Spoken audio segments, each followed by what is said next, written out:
پیارے آقا علیہ السلام نے فرمایا ایک بندے کے انتقال کا وقت تھا، اس کے 3 دوست تھے۔ اس نے ایک کو بلایا اور کہا کہ تم میرا انتقال کا وقت ہے، تم میرے ساتھ کب تک رہو گے؟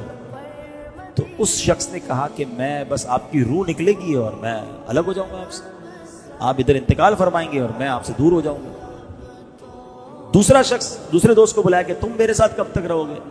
تو کہا جب آپ کی روح نکلے گی تو میں آپ کے ساتھ قبرستان تک چلوں گا اور آپ کو قبر میں دفنا کے پھر میں واپس آ جاؤں گا، آپ کے راستے الگ میرے راستے الگ۔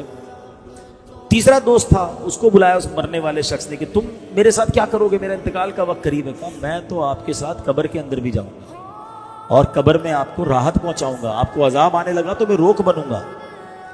اب نبی پاک علیہ السلام نے فرمایا بتاؤ کون سا بندہ دوست اچھا ہے جو مرنے کے بعد قبر میں بھی کام آئے؟ نبی پاک نے فرمایا پہلا وہ شخص یا پہلا وہ دوست جو مرتے ہی تعلق ختم کر دے گا، وہ پتہ ہے کیا ہے؟ فرمایا تمہارا مال۔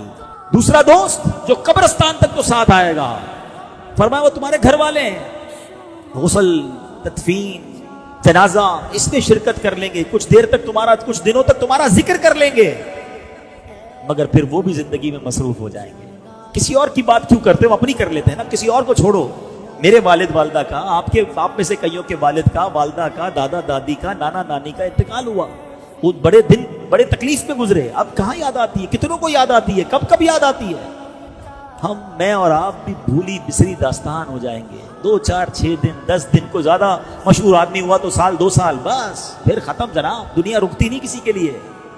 فرمایا دوسرا دوست کہا وہ تمہارے گھر والے ہیں، اور نبی پاک نے فرمایا وہ تیسرا دوست جو تمہارے ساتھ قبر میں بھی جائے گا نا، تمہیں عذاب سے بچائے گا، وہ تمہارے اعمال ہیں۔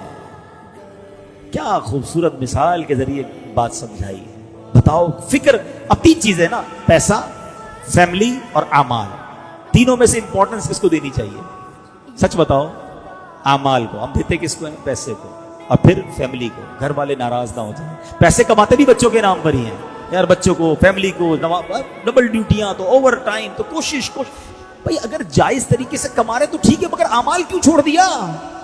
حرام میں کیوں پڑ گئے؟ نمازیں کیوں قضا ہو رہی ہیں؟ کیونکہ یہ تو قبر میں جانا تھا، کوئی قبر میں نہیں آئے گا میرے ساتھ۔